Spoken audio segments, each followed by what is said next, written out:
Amis des portails électriques en panne, bonjour. Bon bah décidément c'est la série, je trouve que Canard est beaucoup sollicité de ce temps, beaucoup trop même. Alors vraiment j'avais vraiment prévu de faire autre chose, mais voilà, au moment de vouloir quitter mon domicile, en gros j'ai appuyé sur la télécommande, le portail a commencé à s'ouvrir, c'est complètement arrêté, ne répondait plus à la télécommande, au panneau électrique ça avait fait sauter le disjoncteur. Alors pas le différentiel, hein, le disjoncteur magnétothermique. Je l'ai réenclenché et depuis plus rien. Donc bah voilà où j'en suis. Alors j'ai enlevé la carte électronique, comme ça visuellement on voit rien. On peut voir ici qu'il y a deux fusibles que je vais commencer par tester et bah après voilà. Alors est-ce que c'est encore un fusible fatigué ou il y a une autre cause? Bah voilà, j'ai déjà testé ça. Et on va voir. Bien, alors j'ai fait quelques investigations. Déjà j'ai démonté la carte. Cette carte, on voit qu'il y a des composants que d'un côté, hein, il n'y a rien en dessous, mais je voulais quand même m'en assurer. Et alors j'ai fait un peu de rétro-engineering. Hein, le secteur arrive ici, on voit ici phase neutre. Là, il y a un condensateur X2 en parallèle de façon très classique. A priori, il est bon. Donc il y a ce fusible ici rapide de 4 ampères. En effet, celui-ci était cramé. Et derrière, ce fusible donc alimente deux parties. A priori, cette partie-là qui commande le moteur. Et ici, le primaire du transformateur. Hein, on voit ici, c'est un transformateur qui donne en tension en secondaire du 12 volts et du 24 volts.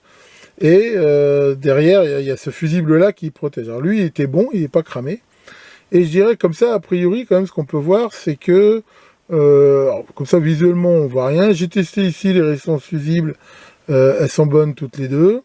J'ai pas vu ici de problème particulier. Le fait que ce fusible-là, sur le secondaire, n'est pas cramé, je pense pas qu'il y ait de problème ici sur la partie basse tension. Alors, est-ce que c'est encore un fusible qui était fatigué? Est-ce qu'il y aurait un problème au niveau du moteur? Ce que je vais quand même aller faire, hein, parce que je ne l'ai pas fait, je vais tester le condensateur du moteur.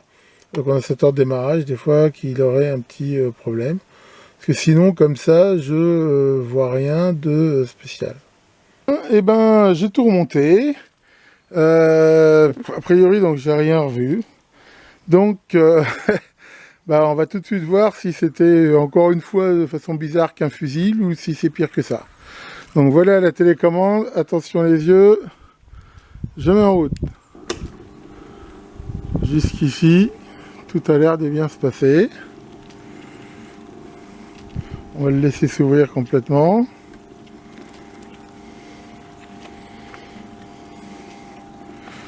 Donc, je rappelle que j'avais mis des butées de fin de course.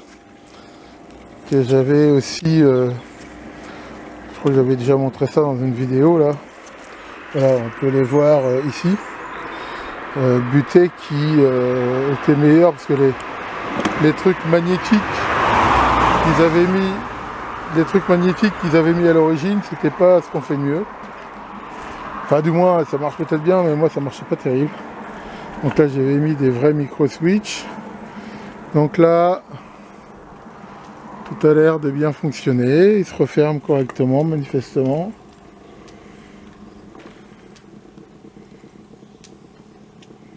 Voilà, on voit qu'il ralentit. Tac.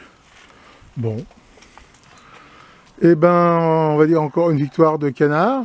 Mais alors, pourquoi ce fusible a encore cramé Mystère et boule de gomme. Bah voilà, espérons que ce n'était pas plus grave que ça. Bien, eh ben, ça fait quand même deux fois, je veux dire, très rapproché, où voilà, c'est un simple fusible donc qui claque, qui fait le problème. Alors, on peut voir aussi quand même que ça a aussi fait sauter le disjoncteur magnétothermique, ce qui veut dire quand même qu'il y a eu une surcharge quand même très très importante. Alors, ce qui est aussi bizarre, c'est que ça s'est pas fait dès le démarrage.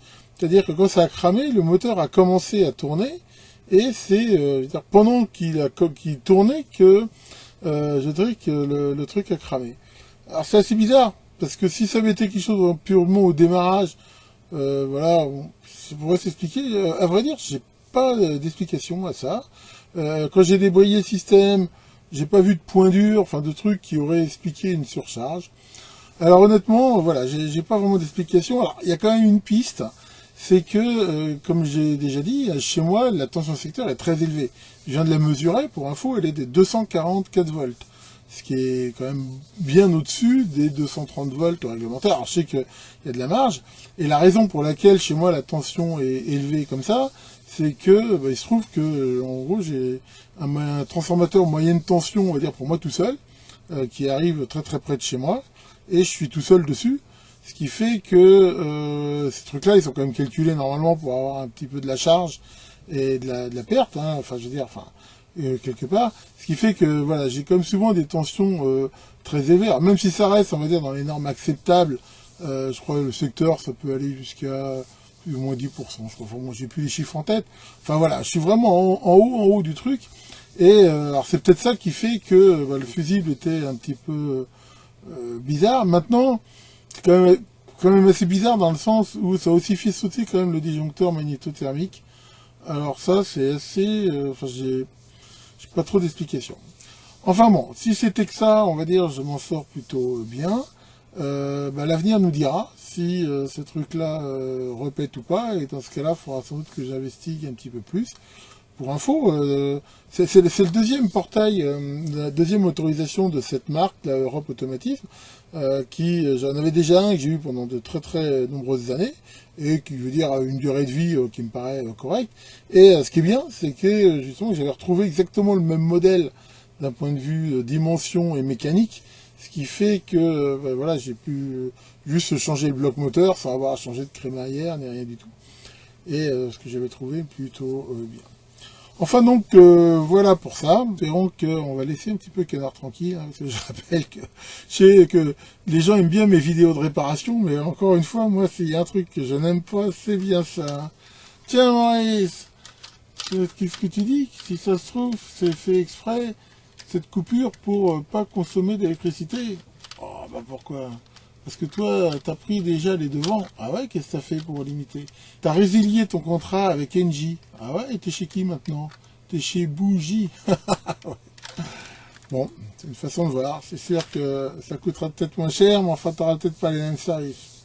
Enfin voilà, que Fusil, le démon des fusils, vous épargne de ces coupures, et à très bientôt pour de nouvelles vidéos.